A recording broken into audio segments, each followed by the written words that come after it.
Ассалаумағалейкум ардақты ағайын, эфирде Рамазан руханият айы бағдарламасы. Араға бір жыл салып біз өздеріңізбен қайта жүздесіп отырмыз. Енді осы хабар Рамазан айы аяқталғанша күнделікті эфирден өтетін болады. Алғашқы мейманымыз Атырау облысының бас иманы Алтынбек Утысханұлы. Қош келдіңіз. Рахмет, Алла разы болсын. Көңіл күйіңіз қалай? Аллаға шүкір, жақсы. Көптен күткен Рамазан да жетті. Басымыз аман, деніміз сау. Облыс мешіттері осы ұлық айды қалай қарсы алып жатыр? Жаңағы тарауық намаздары бар, хафиздеріміз жетіп жатыр ма Құран жаттаған? Осы туралы айтып өтсеңіз. Бисмилля, альхамдулилля, вассалату вассаламу аля расулилля, ассаламу алейкум ва рахматулла.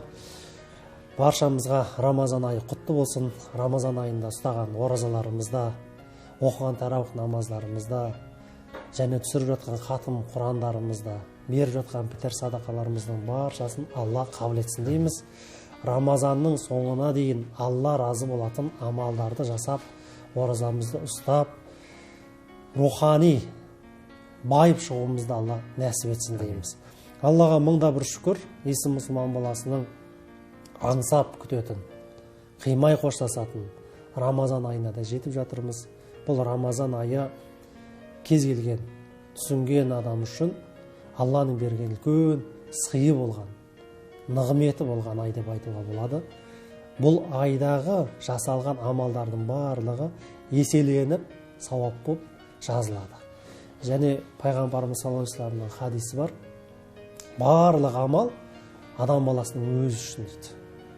Ішінде жаңағы намазымыз бар, қажылығымыз бар, садақамыз бар, тағы да басқа қаншама амалдарымыз барлығы адамның өзі үшін. Ал енді Рамазан айына келген кезде ұстаған ораза ол мен үшін деп Алла тағала айтқан екен. Оның сауабын өзім беремін деген екен. Ал кейбір жерлерде келеді, бұл періштелердің кейбірі жердегі тастар қанша болса соны білуге де мүмкіншілік берілген, бірақ Рамазан айында ораза ұстаған адамға берілетін сауапты білмейді екен. Оны тек Алла өзіне қалдырған.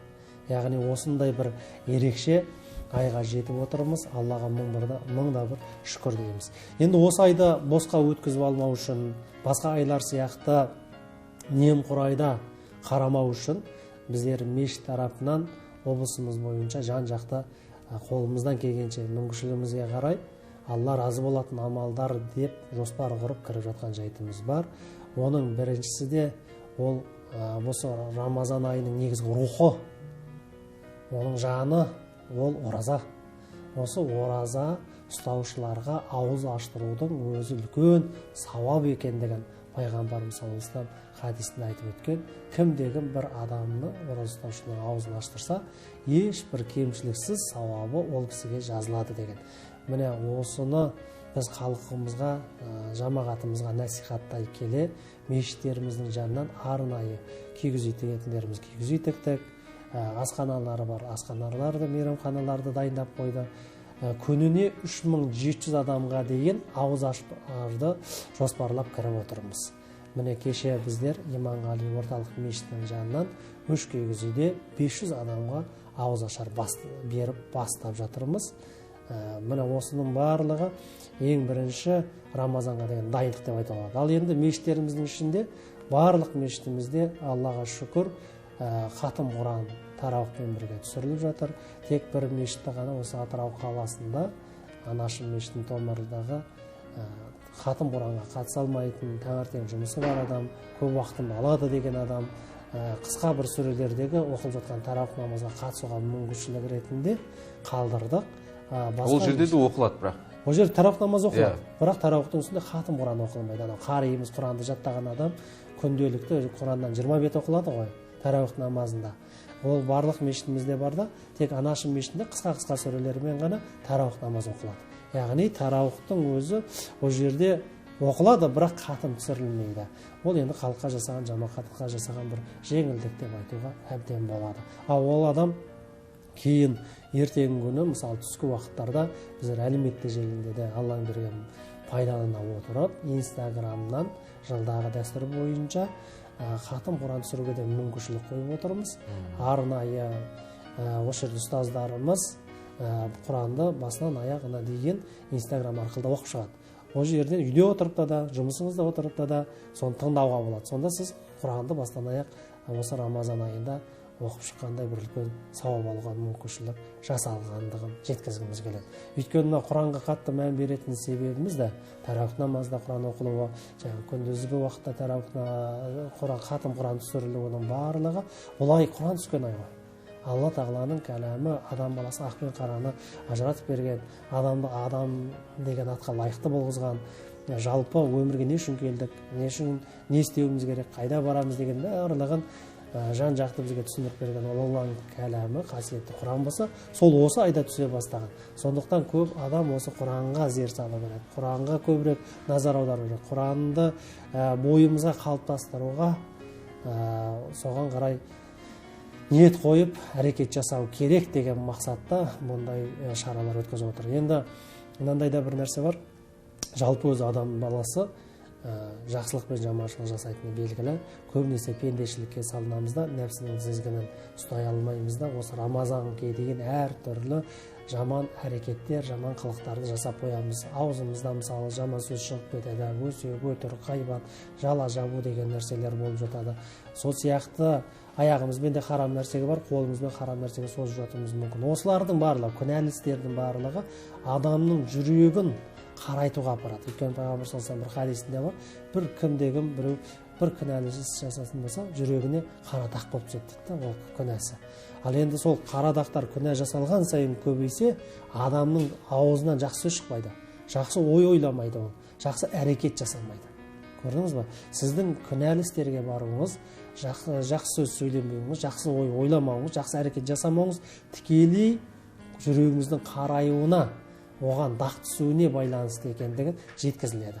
Ондайда қасиетті Құран кәрімде 132 жерде Құран жүрек туралы айтылады. Ол жерде жаңағы ауру жүрек, мөрленген жүрек, былай айтқанда қасіретке ұшыраған жүрек деген сияқты жүректердің түр-түріне бөлінеді.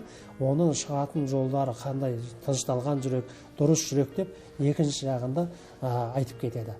Енді осы Рамазан сол жаңағы мөрленген жүрегіңізді, қасіретке, қатты қатыгездікке ұшыраған жүректі, ауру жүректі емдейтін бірден бір жол деп айтуға болады. Міне ол емдейтін жол сол Құранмен келеді. Өйткені Құранда Алла тағаланың өзі айтып отыр, әлә бидикрлер татмайнал құлуб, жүректер Алланы еске алған кезде ғана жай табады дейді да, жай табады.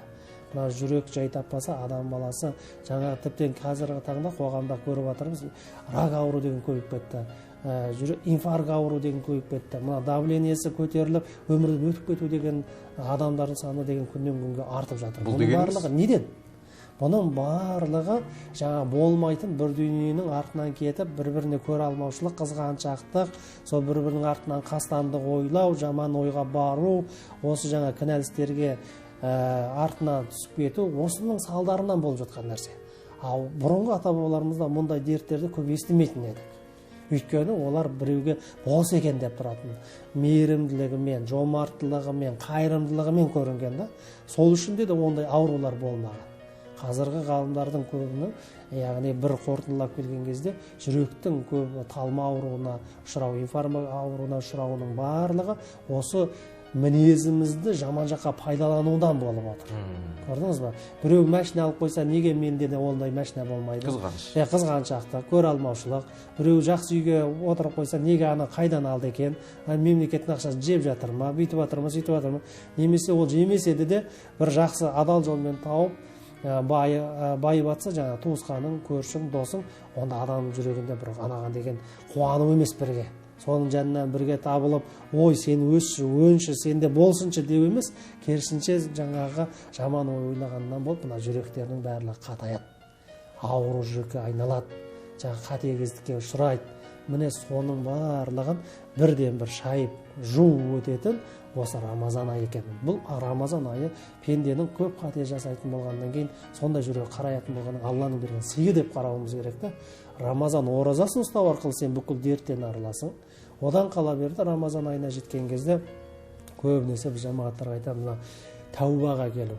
Тәубаға келу мына жүректі емдейтін бір жол. Алла тағала, мен міне осындай күнәлі істерді бүгінге дейін Рамазанға дейін жасап келдім. Бұл енді жаңылмайтын жақ жоқ, сүрінбейтін тұяқ жоқ дейді. Мен пендешілікпен барып қойдым. Енді осыны кешіре көрші деп жалбарынып сұрасаң, бұл тәубаға келген тәуба.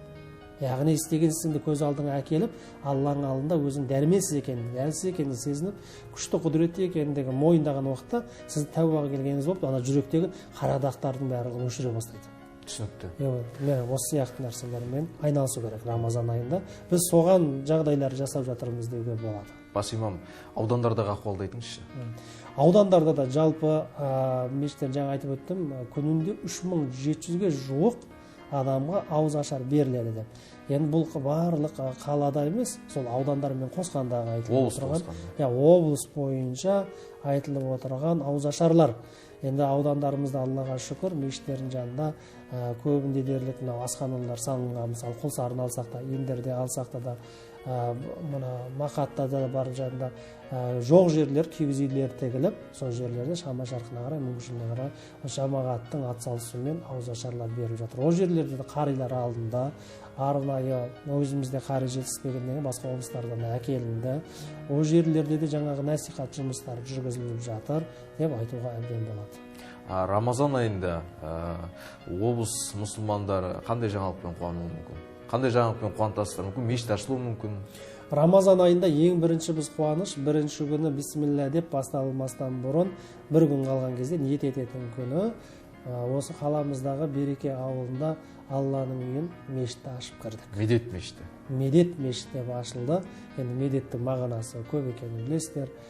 Осы медет деген мешітті аштық, 300 адамға арналған, халықты қуанышқа бөледі деп айтуға әбден болады. Енді Құдай қаласа осы Рамазан айы біте салысымен соңғы күні айтта осы қаламыздағы Ракуште тағы бір үлкен мешіт, 1000 адамдай намаз оқуға мүмкіншілігі бар мешітіміз біту үстінде осы айтта ашамыз деп отырмыз. Рамазанның басын мешіт ашумен, Алланың үйімен бастасақ, соңында да мешіт ашумен аяқтасақ деген үлкен жоспармен кіріп жатқан жайтымыз бар. Мешіт десе бір қайырымдылық адам көз алдына елестейді. Қандай қайырымды шаралар өтеді осы Рамазан айында? Енді біздер қайырымдылық шаралары деген кезде біріншіден қолдан келгенше садақалар тарату, одан қала берді, мына азық түліктей әлеуметтік жағдайы жоқ, әлсіз отбасыларға беру, одан киім-кешектер тарату, одан қала берді балаларға, кішкентай балаларға осы Рамазанды сездіру мақсатында Рамазан сыйлықтарын дайындап тәттілермен таратсақ деген үлкен жоспарымыз бар. Алдағы жоспармен бөліссеңіз, жалпы өңір мынау дін саласында? Жалпы дін саласында біздер қазір енді мынау Рамазан айы келіп жатқан кезде көп адамдар намаз оқу білмей, оразаны бірден бастап кетіп жатады. Оразаның мәнін түсінбей, оны не бұзады, не бұзбайды, оның шарттары қандай, ораза ұстаған адам тек қана ішіп жеумен ғана телу керек па деген сұрақтардың барлығы туындап жатады. Осыларға арнайы мешіттеріміздің ішінде біздер оразаны дұрыстап жүріп па деген сияқты сұрақтарымен дәрістер өткізілетіндігін айтамыз. Барлық мешітте? Барлық мешітке тапсырылған, мына орталық мешіттен бастап барлық мешітте түскі 5 намаздан кейін жамағаттарға осындай дәрісіміз өтеді. Одан қала берді, намаз үйренгісі келген адамдар да осындай кезде артады. Ол әркімнен барып дәріс алу емес, осы тиісті бұйрығы бар мешіттегі имамдармен дұрыс мамандардан алу керек. Сол үшін де біз намаз оқып үйретуде арнайы осындай дәрістерімізді сол жаңа бастаушыларға Рамазан айында бастап жатқан жайтымыз бар. Құран үйренуге кісі келетіндер осы Рамазанның Құран үйренуге де мүмкіншіліктері бар екендігін жеткіземіз. Бәрі тегін ғой? Бәрі тегін. Қалағанның ең бастысы ниет пейілің дұрыс болып келсеңіз болды. Барлығы сізге жұмыс істеуге дайын деп айтуға болады. Мына сұрақпен түйіндейік. Рамазанда адам неге бекуі тиіс? Соны айтып өтсеңіз. Рамазан айында ең бастысы мына ішіп жемнен ғана тыйылмау керек. Рамазан айында имам Ғазали деген ғалым айтқандай, 3 сатыны да ұстасаңыз өте бір жақсы ораза ұстап шыққандай боласыз. Біріншісі, жалпы адамның оразасы ол таңнан кешке дейін ішіп жемнен тыйылу. Бұл көп адамның қолынан келетін ораза. Ал екіншісі сатылай жоғары деңгейлеп түскен кезде ағзаларыңызға ораза ұстата білу. Көзіңізбен харам нәрсеге қарамау, құлағыңызбен жаман нәрсені тыңдамау, аузыңызбен боғауыз сөйлемеу, және сол сияқты ғайбат, өсек, өтірік айтпау, қолыңызды харамға созбау, аяғыңызбен харам нәрсеге бармау. Бұл екінші жалпының ішінде жалқы орындайтын ораза. Үшіншісі, жалқының ішінде жалқы, ең жоғарғы деңгейге жеткен адамның тақуа дейміз, және осы дініміз бойынша тақуалық деңгейге, Алладан шынайы қорқатын адамның деңгейіне жеткен ораза, бұл ойыңызға ұстата білетін ораза. Яғни біреуге сырттай тон пішіп жаман ойламау. Мынау адам осындай адам шығар, түріне қарап, мынау адамды алдап кетуі мүмкін деп, мысалы, пендешілікпен барып жатамыз. Немесе бір досыңыз келіп, сіз танымаған, білмеген адам жамандап кетсе, қоса жамандап кету.